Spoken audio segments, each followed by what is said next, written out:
So today I've got the great pleasure, as always, to speak with Tigger. And some of you may have met Tigger because he's spoken at the summit. Do you want to quickly introduce yourself, Tigger? Oh, hi, Tigger. Real name. Changed it 24 years ago. I am awesomely neurodivergent, definitely autistic, and I think there's a bit of ADHD in the mix there, dyspraxia and dyscalculia, loads of other things as well. I've just got a gorgeous neurodivergent brain. I am, after loads of decades in various places like early years provision, residential and education, I'm now freelance and I consult and train across the globe. Thanks to you, across the globe, which I love. And I do a lot in the world of neurodivergent individuals and, of course, pathological mind avoidance. And I love what I do, work with families, work with individuals, work with organizations, education, workplace, and it goes on. And I am extremely passionate about what I do because it's so important and so much part of my soul and so much part of who I am, basically. So, hi, nice to meet you all again. So today, normally in these sessions, I ask questions with a professional to unpick what their profession does. However, I felt that with the summer and the school holidays coming, obviously, you know, they're in America and Canada, they'll be coming now, and then the UK a little bit later. But covering the sensory issues, because I know that, you know, your knowledge, your wealth of knowledge on sensory and sensory processing is huge.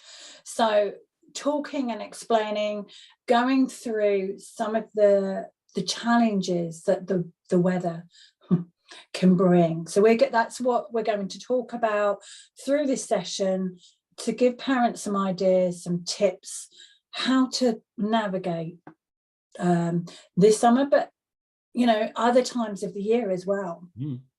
Winter, summer, autumn, spring, fall.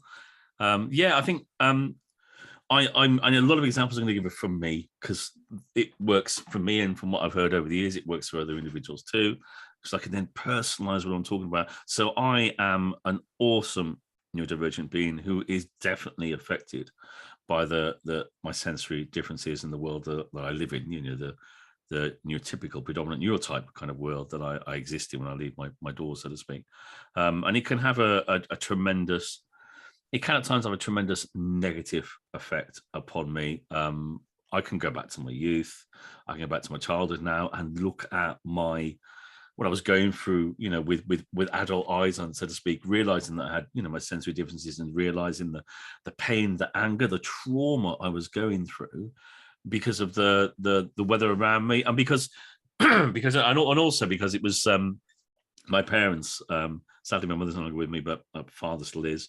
They were very much of that era when it was must go abroad, must go on holiday, and it was, you know, it was the era when if you to fit in with everybody else, it had to be a good holiday abroad. So it was hot weather holidays. I hate hot weather, or hated. I got used to it a little bit of late because of going to Lovely Nepal, but I can remember despising those holidays, hating the sunshine, and an individual that burns really easy. And I can remember going back to, you know, there's all the cultural based stuff as well and so on. But yeah, I am pressured by this weather around myself, and do feel very much so. I have a favorite season, and I'm going to say it's winter. I have an absolute love of minus temperatures and cold weather, and I adore it. If you got the right kit, I used to do a lot of outdoor stuff, but I am much more of a it's cold weather person than I am shorts and t-shirt and it's boiling hot, because I don't exist in that kind of weather at all, and haven't done for as long as I can remember. And you know, that's really important, and also the sensitivity to the high sun as well, because if we're anxious, it can really be very painful, can't it, to the eyes, that when we're very anxious, it can feel really like piercing. I think you've got, I mean, I've so I don't like the heat, I don't like the bright light. So I can remember researching years ago the different grades of sunglasses you can get. So you can get, I think it's 2, 3, 4, and 5. If memory serves, it's been a while since I've done this because now I've just got reactive light lenses in my glasses. If you drive a car, you're allowed to have like number 3, I think.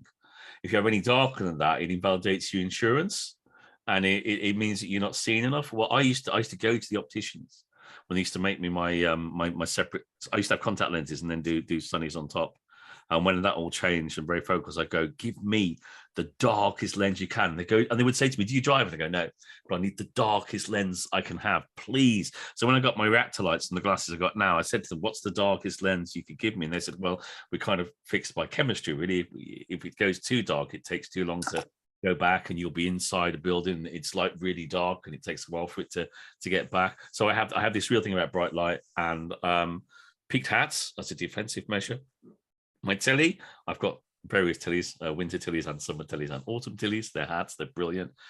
Great UVF, 50 in terms of keeping the harmful bits of the sun's rays out, and brilliant in blocking bright light. And I very often will wear a hat and do that. So I'm very much my defense gear, my defense tools when I go outside the front door are very often the darkest sunglasses I can get, and definitely a hat too. And at times keeping out bright light. I will often, when it's really sunny, I might often head for the shady side of the road. But it's just another tool I can use, but it reduces the impact of that bright sunlight upon me. And I've never been. Occasionally I've tried it. I am not one of those individuals that lies down at the beach or sits in a deck chair, because I get bored. My mind is racing. I get so bored, and B, I just don't like it. It just doesn't feel right in any shape or form whatsoever to me. But there'll be other individuals out that will love the warmth of the sun, that will love the bright sunlight and seek it. Sensory seeker, sensory defensive, all the rest of it. Depends very much upon the individual. But yeah, and then and again, we talked briefly to begin with. If you're on some forms of medication, that can raise your sensitivity to sunlight and so on and so forth, and to the harmful aspect of the sun's rays as well. So very much for me, heat's part of it, definitely, but part of it is also bright lights. Even in the winter, on very sunny days, I'll put sunnies on, or I'll put the reactor lights on, because it just gives me that little bit of protection against the bright light that's out there. So we're thinking about young people, because it might not be cool to wear a tilly. However, this is where the basketball hat and the peak, and why, I can think of certain people saying, oh, they're covering their face, and, is that for other reasons? But actually the chances are they could be covering their face because, as you said, the sun not glaring into the eyes. We did this thing years ago, one of my first or second talks to you, I think, or at some point I talked with you about the impact of culture upon demands and upon anxiety levels of everybody in the environment. Yeah. So I can remember working with local youth offending teams and so on, and we were discussing why do some individuals wear hoodies, because they want the hood to be down so you've got clear communication. The hoodie is a brilliant way of cutting out sensory input and being protective, and also focusing upon what's going on. Hoodies, hats, earbuds, noise reduction headphones, all of those are tools. And a lot of individuals, a lot of young individuals, I'm at the age now, mid-30s, it's not going to work. I'm at an age now where I can usually articulate my needs around my awesome neurodivergent self, and I'm learning more, and because I will learn forever and working upon that. So many young individuals, you may just see them instinctively doing stuff, keeping out of the sun, hunting for a hat. I mean, again, we have that cultural thing about, it's boiling hot, it's gorgeously sunny weather out there, and somebody's wearing, jeans and a hoodie, and you're thinking they shouldn't be doing that. Well, A, they've got the right to do whatever they want. B, it may well be a method of I don't like the brightness, and so I'm filtering, I'm protecting myself against it, and I'm happier and less anxious because of that. And then someone will come along, somebody externally, and say, oh, you should, it's really hot, take your jacket off. And they're like, well, no, I don't want to. And it's that cultural thing, but it's sunny, we should all be wearing flip-flops and shorts and t-shirts. No, we shouldn't. We wear what we feel most comfortable in, as we are as an awesome, neurodivergent entity, so to speak. And I think mentioning the sweatshirt is really, really vital, because, through the holidays, that people may find that their young person has got a hoodie, or grabbing the hoodie, got the hood up, and they're like, and understanding that actually it could be blocking out the sound, the sun, not wanting to be seen.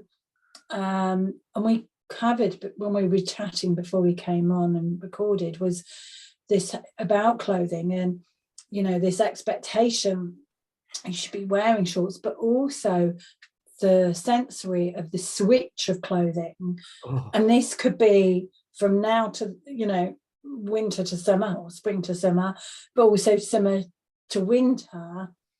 I've seen with my own young people that not wanting to wear shorts because of the sensory, all of a sudden, Yeah. you know, Yeah, I mean, yeah, there's autistic Tigger, which is like, I want it to be summer, I want it to be autumn, I want it to be winter. I cannot stand the transition bit. So one day you get up, I'm wearing jeans. Next day it's shorts. I actually despise that. I just want a clear cut break. Once I've had that clear cut break, then I then jeans disappear, the jackets disappear. I'm in shorts and usually flip flops, and that's it for a good couple of months or so. I like that. I don't mind that once a minute. But that change in routine, that change in am I or aren't I, depended upon the weather and what clothing I'm wearing, I despise. And then, other autistic Tigger, oh my God, at this moment in time, I've suddenly realized I haven't got enough shorts. And I need shorts in the environments I go to. It's like my partner's house and my house. So after my work today, I'm yomping down to Sainsbury's, because I like Sainsbury's TU, because I got used to them because they were local to me where I live, because I couldn't get out anywhere else since the pandemic. And I've already been online and researched the shorts. I got a pair of shorts on them last year. I'm just going to get, this is going to be bad. I'm going to get possibly 4 pair of shorts. So I've got in each environment 3 I'm going to get. So I've got 4. And they're exactly the same shorts, exactly the same size, exactly the same style, just 2 different colors. And then I'm safe. Yeah. So there's that need for structure and routine for myself as well. And also, I know they fit. I know they feel comfortable. I know they're the right length. If they're any longer than my knees, I don't like them because they tickle below my kneecap. I could go on for ages. And there's that aspect of individuals. So it's not just, it's not just a sensory aspect. There's also that possibly need for structure and routine and safety and security. I'm so safe. Once I got my shorts sorted, I will be so safe. Couldn't do it yesterday. It's pouring down with rain. Got to do it today. It's the only day of the week I can do it. Run out and get it. And it gives me, look at me now, I'm like, I can't wait to do it. It'll give me such reduction in anxiety, because at the moment I haven't. And so you've got that huge bundle where you've got sensory issues, routine and structure, demand issues, and then you've got the input of cultural issues. You should be wearing this, you should be wearing that. And it's a minefield for so many people. And as I say, so many youngsters, they can't articulate that, no. But this is why I know why I'm going to go to Sainsbury's today to get my shorts. I know why I'm going to do it. I can articulate it. Some people might go, "You're buying how many pairs?" I mean, if we go on to t-shirts, I think I added up the other day, medium cotton Sainsbury's going. I think I've got 30. I think they're only 7 days in a week, yeah. But it's security, it's comfort, and it's the sensory aspect that I know how they feel. I know the fit, and so on and so forth. But you've got some younger individuals who may, and this is it. They may not understand why they need the hat, or they're wearing the hoodie, or they want long trousers, or they don't like the sun, or the sun makes them anxious because they can't explain it. Or like you just said, the shorts need to be a certain length, because if they are a little bit longer and they tap somewhere, it's a sensory side, which I think, especially when you've got under teenage and you don't quite understand, and I really relate to this because we've got somebody who needs more clothes. A lot of clothes used to come from Gap because we had an outlet. Now that they're online, it's clothing's become a bit of a challenge. And so, I'm loving that, you're, as you say, it's the sensory, the shoulds, and just allowing. Well, that's why I said to some individuals I work with, it's really difficult to attune ourselves to sometimes, younger individuals, let's say, they're off, unconsciously, I found an awful lot, a younger person is doing a stim, a sensory, need for clothing, routine structure. They're instinctively doing it because their awesome mind knows it's what they need. The routine, the structure, the stim, the particular clothing, the way of doing things, excuse me, they know it's something they need. Us older individuals around a person, until they get that self-awareness as they get older, we just got to work it out for ourselves and go, I know why. And the other thing I love, I got this from Chloe at Academy, but the other thing I love is around sensory stuff, is sensory tools. I love that term, sensory tools, as opposed to sensory toys, because then you realize the utter importance of what's going on. The fidget isn't a toy, it's a tool. The reason I like my t-shirts, it's not just for fun. It's, if you nobody ever buys me clothing. Nobody buys. I've said straight away, don't ever buy me clothing, because the odds are I won't wear it. If I hunt it, if I work it out, then I'm going to wear it. And as you say, for like, companies going online, I always went to another shop, but couldn't get to it during the pandemic. So I had to redesign my shopping to fit one shop. And now that's the shop I want to go to, because that's it now. And wherever I move, I'll have to find a Sainsbury's nearby, I guess. I'm thinking that now, actually, because it is. I mean, years ago, it was Marks and Spencer's, and they changed a particular aspect of one of their clothing one day, and I did an eBay search. I rang up the head office. I rang stores. Every time I went somewhere, I went to the new Marks and Spencer and said, "Have you got this in? Here's the pattern number." They were like, "No, we didn't stock them anymore. Could you have a search for me, please?" And then had to accept they didn't do that particular pattern anymore, and then had to move on. So I think for younger individuals, trust your observation skills, develop and trust your observation skills. Look at what they're actually saying to you, obviously not with a spoken voice, so to speak, but what they're transmitting in terms of their sensory defensiveness or seekingness or routine structures, so on and so forth. Because I mean, those change in seasons can be devastating. And sometimes, the summer can bring with it, sudden downpours and heat waves and thunderstorms. And for some individuals, those can be really fantastic. Or, oh my God, you must have this. There are so many people I know that you can feel, because of the pressure issues, the thunderstorm approaching. And that can really bring a person's mood down and really make them, anxious from a sensory viewpoint. I've got other people that, I run to the window when it's a thunder. I love thunderstorms. I will stand and look at them. I find them fascinatingly beautiful. And so it depends, yeah. For some individuals, the impact of a thunderstorm could be devastating and could have that knock-on effect for days, even after the thunderstorm's passed. No control, have you, with the thunderstorm of when that bang is going to happen? And we spoke, didn't we, about the demand of weather, and there is no control. And the joys of the UK, especially Wales and Cornwall, we can get every weather in one day. Yeah. And it is, and I think, looking just at the demand viewpoint, you have people that don't get your awesome family, so to speak, will have this cultural aspect of he, she, or they should be wearing shorts or flip-flops or t-shirt, or shouldn't have a hoodie, or should be wearing a hat, or the list goes on, depending on what the weather is particularly like. I can remember so many videos I worked with, from a sensory viewpoint. It's raining. He, she, they should be wearing a coat. Yeah, I know. Let's just try an umbrella for a bit. The person doesn't want to. Or individuals where, I used to do this at college many moons ago. I used to wear shorts until like December and thought it was cool. Yeah. It wasn't really, but I just wasn't affected by the cold. I loved it. Whereas hot weather, the idea is you're out there, your suntan lotion's on, you're enjoying it, you sit by the beach and all the rest of it. It's just a huge whack of demands. You go to the beach, you enjoy the day, you wear your flip-flops, you lie in the sun, all the rest of it, you go out as a family, you play cricket on the beach, and the list goes on. It's just demand up there, isn't it? Yeah. And it's just realizing that, well, actually, no, you don't. You can enjoy it in the way that suits, your awesome individual and the family, really. And that's where sometimes less is more, isn't it? Going and being clear that you guys are going to go out for an hour, or,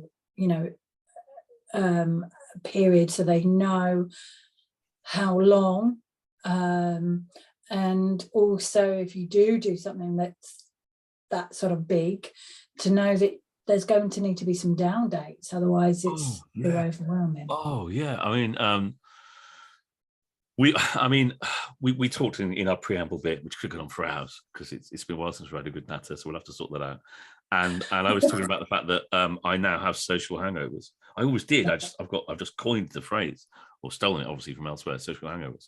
And it's sometimes I recognize the fact that I can have a really busy week with work, which is great, or a really busy week with social events. And then that's it. My spoons have gone. My matches have been used. What terms you want to use? My forks have gone. There's loads of terms out there. I started off with spoons. And once they're gone, I've got to get them back. And sometimes getting them back is not seeing anybody else. And it's really hard sometimes, because it's almost like, boom, it happens. And you think, well, you were sociable 3 minutes ago. And also, but this, and then it's this demand aspect. It's really difficult, but we've got to do this. We've got to go there. They're expecting us. And I now am at the point where usually I can say, I can't go because of this. I can't go because my batteries are run down, my spoons have gone. Those close to me understand the term spoons now, because I really made sure I did a YouTube thing in it and so on, so they can understand as well as others. And it was, yeah, my spoons are gone. I can't do this. And you're right. You can go out and do certain stuff, and then I think I use the term, I've got to think of a better term, maybe you pay a price. You pay a price for having a great time at a party. You pay a price for having a great time at a beach. And you need then to look after yourself. And maybe sometimes, young individuals don't realize. And that's where we come in. We recognize there's downtime. We pull the demands way back again, give that person what they need, be it screen time, routine structure that they're happy with, that they're designing, whatever, and boom. And we just let it happen so that person can get their, equilibrium back, get their spoons back and so on. Yeah, no, absolutely. I often, with one of the boys at the moment, use the analogy of the phone, so like the red battery, because I think that visual concept of, on of any screen, I'm down on a red. Yeah, and it's how, as a family, everybody manages their own sensory needs. I said to you about, I can't ever say the word, but the noise, especially around food. And I was saying how little one loves crunching ice at the moment, and very often I'm laying with him to support him to go to sleep, and I'm tired at 11:30 night. I can really struggle, and and for me to be able to say I'm on the red. Actually, I'm now on that emergency moment for them to get some understanding, and that's that modelling, isn't it? And perhaps if you don't have sensory issues as a parent, think of another way so we can model that behaviour so that they can then say, oh, actually, I think I'm hitting red, and I'm hitting red quickly, is vital. We've brushed over a lot. There's two areas. You mentioned suntan, and before we came on, you were saying, you shared kindly with a personal situation where, your partner suggested that you put suntan lotion on. Yeah, there's that bit about recognizing the range of internal emotions and needs from a sensory viewpoint, from a autistic viewpoint. And so the example I gave was that I have beginning, middle, and ends. I get so focused into something that I have to finish a task. And I think the task that week was, it had suddenly turned sunny. So I had the wrong clothes on me. That was a real issue. That's why I had pairs of clothes in all the environments I visit, because then I'm safe. I've even got on the bus before and come back to where I live as a flat to get things I needed for where I was at the weekend, because it wasn't going to work otherwise. I had to have it. My anxiety was up there. So it was, I was cutting down trees. Not cutting down trees, I was cutting down branches, but it's hard work. And then cutting them smaller so we could take them to the tip or use them in a fire and so on. And I just got and my partner said to me, don't forget suntan lotion. Maybe I think 6 times. I didn't hear her. I was focused on the task. And then I didn't feel the skin burning. Mm-hmm. And then at the end of the day, I think it was maybe 6, 7 o'clock, I sat down. And I just sat down and I thought, oh God, my arms are sore. And my partner walked in and said, oh my God, look at your arms. And I went, yeah. And she went, but I said, and I went, yeah, I just forgot. But I didn't also feel the feedback from my arms as my I was getting ready. I just didn't get it at all. I was like, no, I just didn't get it. And again, burning in the sun because of the rays from that awesome star at approximately 93 million miles away. Love my physics bit. Extremely powerful. And for individuals who aren't used to the sun, you can burn easier. If you're on certain medications, you can burn easier. And suntan lotion, the demand of putting suntan lotion on can be a real issue. But also, it's you've got to. And there are a whole range of things here. There's texture, there's smell. It could be a sensory issue for somebody. There's the demand of putting it on. And there's also, I did not feel myself burning until I'd sat down, until my focus was away from the task at hand. I sat down, I went, oh my God, my arms are really sore. My partner came in and said, oh God, look at your arms. And I was like, oh. And then I was told you, I didn't hear you. I just said I didn't hear you. And then during the day, I didn't feel it. So there's a lot there. There's, for somebody, I know you can get different brands of suntan lotion out there. They smell slightly different. They feel slightly different. I worked at a tourist venue in Cornwall many years ago, and they had an eco-friendly suntan lotion. And it was like a paste. And I thought, oh, that's interesting. I've said to someone before, try the paste and the person was much more adapted to that from a sensory viewpoint than the lotion. Okay. Sensory needs. Some of our connection went a bit when you were talking at the beginning, but you know, just saying really about the whole, how you weren't aware of being out in the sun and that you were burning, and when your partner kept reminding you, which then leads to how do we support our children or young people, and thinking personally I've used various different things, you know, I remember buying a spray, different types of lotions. Being a bit of an eco, I endeavour to buy the sort of non-toxics, they don't smell as much, but yeah, you know, it's really, I think, quite powerful for parents, carers, professionals to hear that an adult who's over 35, you know, who was out there didn't actually feel getting hot and burning, because I think, you know, when it happens, we can react to our kids because we're like, come on, I asked you, I told you, I you know, and how we support them with that. I mean, you know, it's the things like, is it Steph's two girls? Was it PDA parenting? Yeah. She talks about going to school with a rucksack with like loads of toothbrushes in, toothpaste and a bottle of water, and their daughter will brush their teeth at school gate. They'll be looking, but at least they're brushing their teeth. And it's thinking outside the box with regards to what you put the spray in, what you put lotion in, different kinds of lotions, how you apply it, make it fun, make it a competition, make it giggly, just leave it there.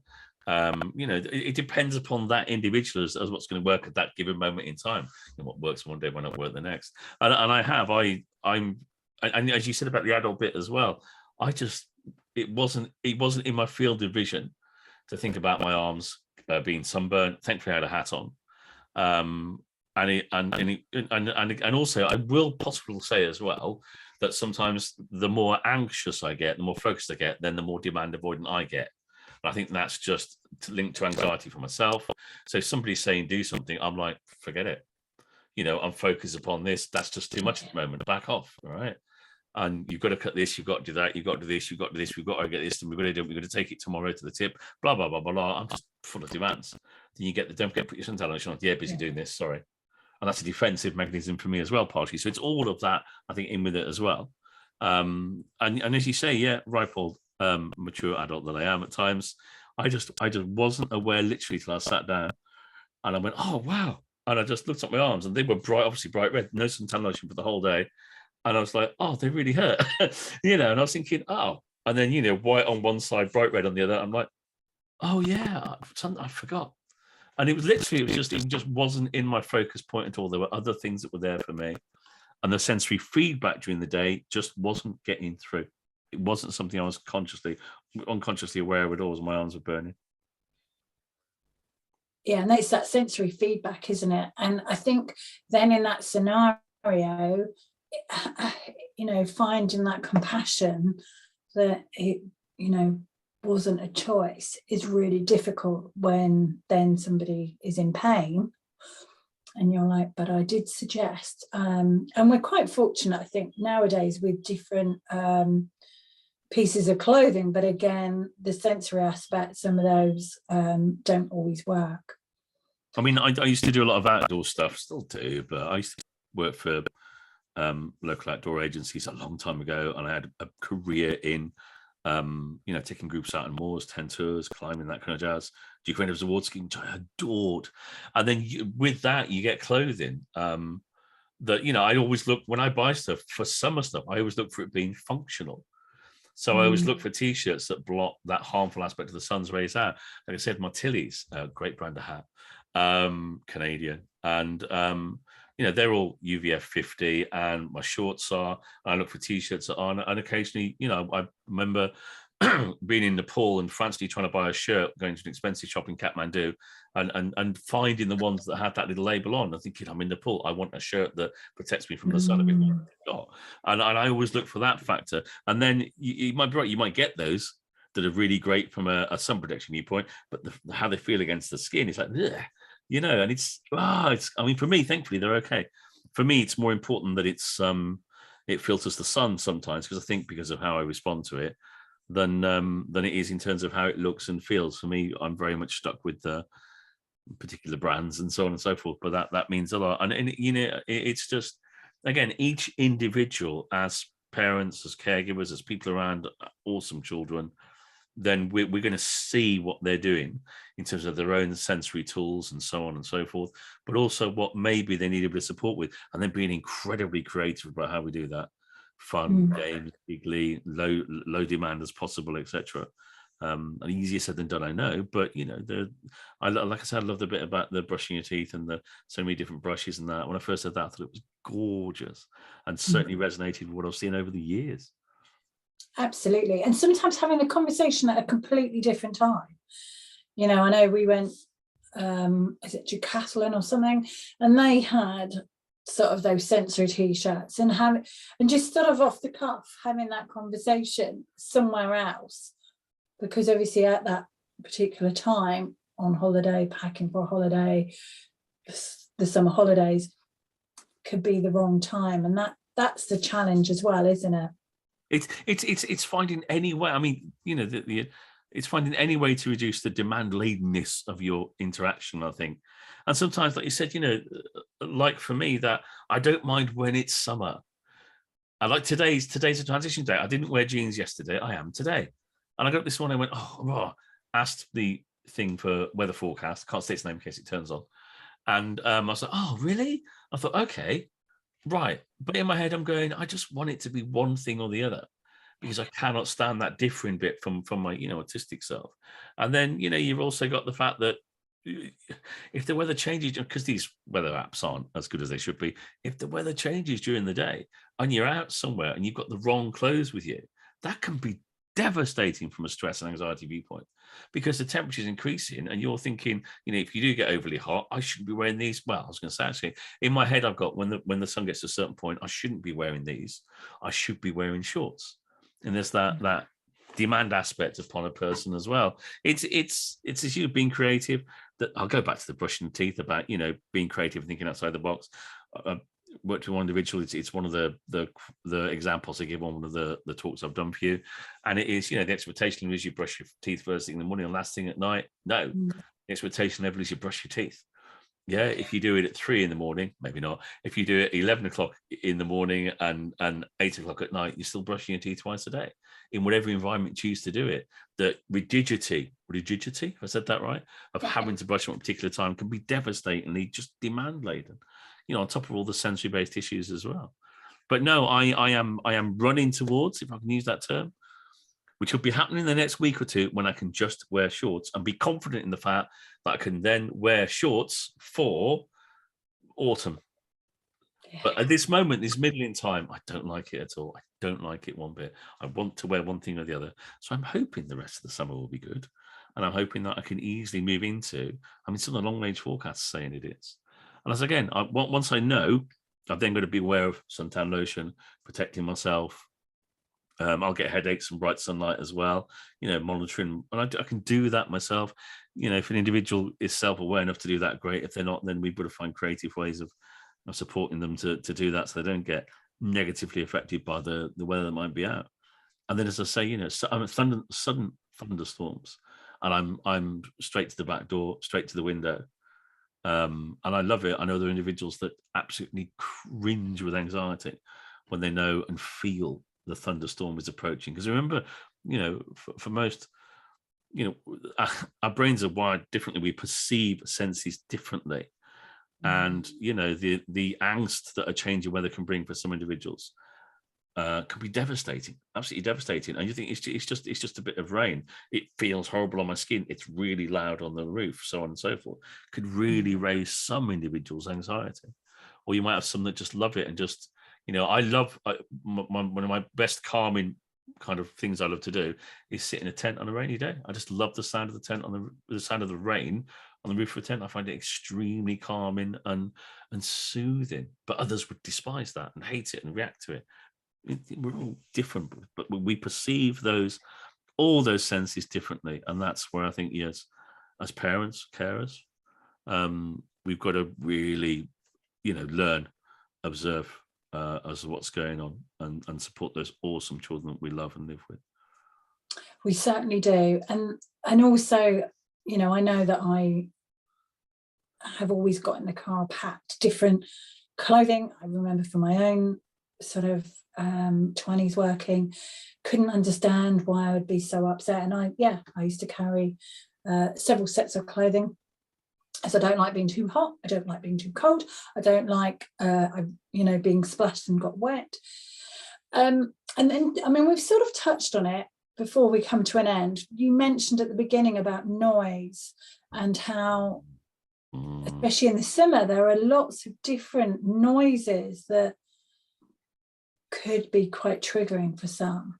I don't like, I've done this in loads of things, banging cupboard doors, and I'm off. It's grotesque. It's like somebody firing a shotgun. I hate it. What do you get more of in the summer? Funny as it sounds, you get crowds, you get people. Down where I live, you get seagulls, right? Because they obviously increase. It's like, oh, you know, tourists are down, free food. Yeah, they'll feed us. Actually, don't, please. But you also get increased traffic, you get crowds, you get, you know, tourists coming down wherever you may be, or just more people around. You get things like, because this is another one for me, some motorbikes I dislike intensely. It depends. So Harley Davidsons, haven't got a problem with, but other motorbikes I really have. They're both motorbikes, I know, but it's the frequency, the pitch of what's going on. So you get motorbike rallies and so on. I mean, I know those increase in the summer. I know there's more people around in the summer, and so my level of anxiety is heightened then because of the expectation level that I'm going out to an environment that's busier. Maybe that's why I like the winter more, actually. And there's a lot going on. There's the heat, there's the noise levels, yeah. But no, for some people that, you know, that I would say that the overall general level of noise goes up in the summer because there's more people out and about. The weather can have more extremes. And it's just a busier time in the summer because you've also got, you know, you've got some change in routine. You've got, you know, schools are finishing and so on. So you've got the parks, you know, shops, venues you might go to, you know, trampoline areas, so on and so forth. They're just busier. And that in itself, I think we mentioned quickly, I have social hangovers now where I've just got to the point where I cannot take it anymore and I just need time away.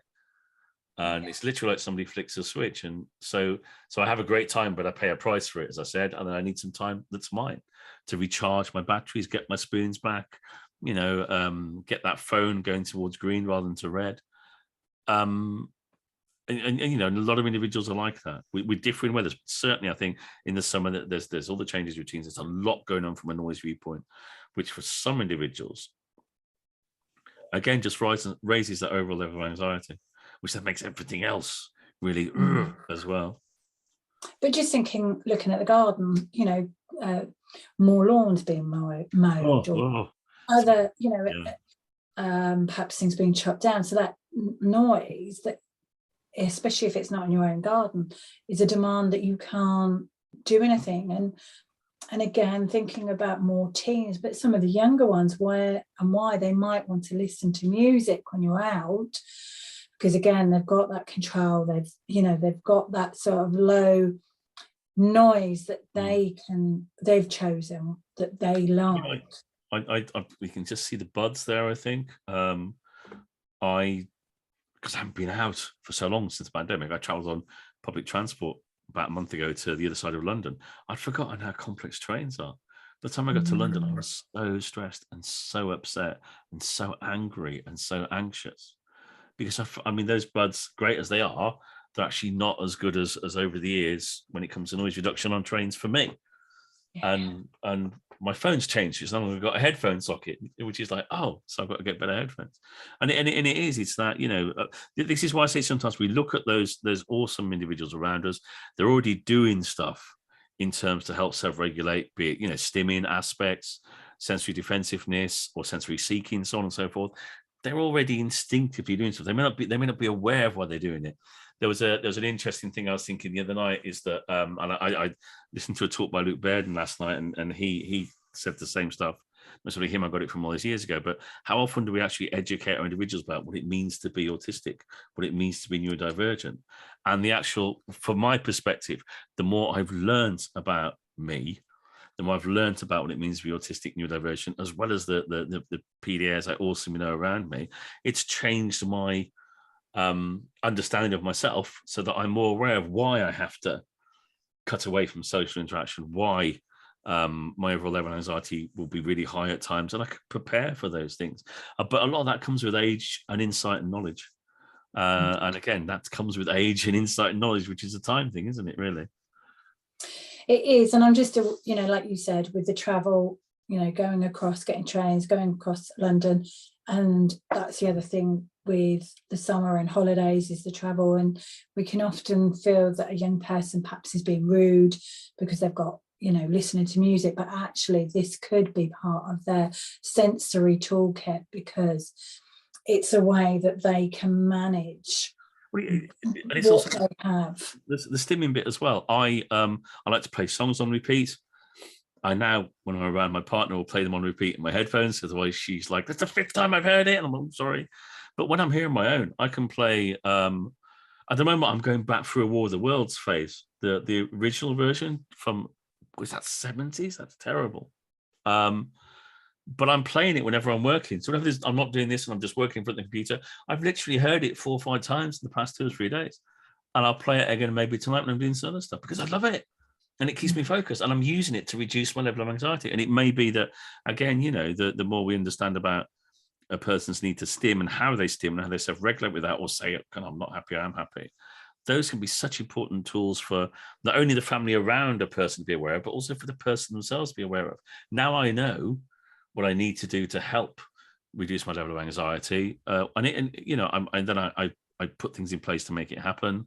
I'll learn them before I travel again on the train. I'll have better headphones. I've got to, and also, it's you might have an individual to understand that about themselves as they grow up, can be really a powerful tool as well in helping them self-regulate with regards to the sensory world as well. So this is why I'm wearing a hood. I'm not just wearing it. I suddenly realised why I'm wearing the hoodie, because it helps. This is why I want the PDA. This is why I want my screen time. This is what my buds in. I listen to bits of trendy music in 2020s.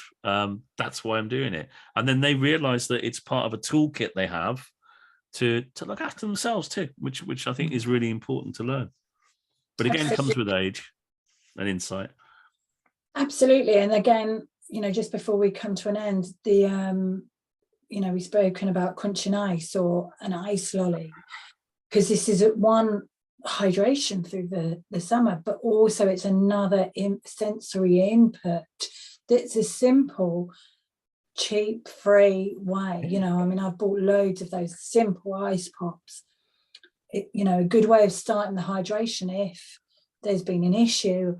Water with ice, and it is thinking of, if you're traveling, if you're doing stuff, I'll never forget my little one constantly, I've got a drink and he'll stick his fingers in to get the ice, and that sensory input.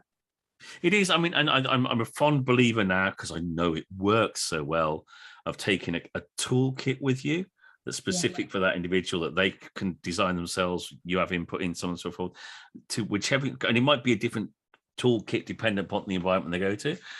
Sensory toolkit, so on and so forth. That's so important. But the one thing I will say, quickly, the minute you see the words, I did an Instagram post, I think it was last year sometime. I got some blue tack, which I love. And I got the blue tack box, a brand new one, and I wrote sensory blue tack across it. And I went, isn't it really great? They're now doing sensory blue tack. It's only £19.99 a packet, which is the minute you see sensory put in front of something, you see the price go sky high. There are so many awesome things you can get from places like Poundland and Tigger shops and so on that are really cheap. Yeah, they're lush, aren't they? Oh, you think so? This is my favourite, a hairband that is just a big squidgy that I've been playing with under the desk while we're talking. That is a Primark. I think they got 10 for however many. And it's like, I'll get that for so and so, and it's like 40 quid. And you think, well, isn't that the same that's £1.99 in Primark? Did you call it? And it is. It's just people are, autism, I'll use that word, for people is again, they view it with pound signs or dollar signs, and they put them in front of something and boom, no, that isn't what it should be like. It's being creative, being awesome, helping each other is just gorgeous stuff. So yeah, I found some amazing things in shops that have been so cool and so important and so just useful to have around. I've given up on the hairbands bit; they don't work for me anymore. No, and if you went in and bought a whole load of these, they'd be like, but they're brittle. And I'll never forget when one of them actually, because I pulled it so much it came apart whilst interviewing somebody for the portal, and I'm like, oh. I haven't got any blue tack at the moment because I had a blue tack disaster, and my blue tack disaster was I was talking, working, teaching, I think, and the blue tack dropped on the floor, and I carried on teaching and talking, and I grabbed the clicker I've got and used that in my hands. Finished, I got up and realised that my chair had pushed and it's a big blue tack blob into the carpet. And I think I've cut some of it out. I spent ages cleaning it. I'm on my third steam clean, the little steam cleaner I've got, but that blue tack is now etched into the carpet. And it's a lot better than it was, but it got in the wheels of the chair and everything. It's like, oh no. So beware, look after your sensory tools as well. Don't drop them on the carpet. Yeah, which got me to think of chewing gum, and because that's become a big thing in our home. And again, that ice, it's that proprioception, interoception. Yeah. But you talking about things going in the carpet, one of the young people were like, oh, it's on my sweatshirt. I went, yeah, that's now got to go in the freezer, sweetheart. Right, I'm going to end it because you and I could continue. I know we will, won't we? Because I love it. And you've got an awesome family you're going to support, and we'll make sure that your info's up for people if they would like to speak with you, because you do one-to-ones and how to support parents. And just lastly, thank you for coming in and sharing your wisdom and how to. Why I think when we know why something's happening, we can have a bit more understanding and a bit more compassion and a little bit more ability to be supportive, can't we? Oh, definitely. And I think, and I'm leaning towards a lot at the moment is that a lot of environments are going into, even with youngsters, younger than me, is that I'm suddenly thinking, what do you know about what it means to be a PDA? What do you understand what it means to be an ADHD or an autistic individual, neurodivergent individual? What do you know? And so much that's around them is outdated. Another thing I'm looking at very passionately is just making sure people have access.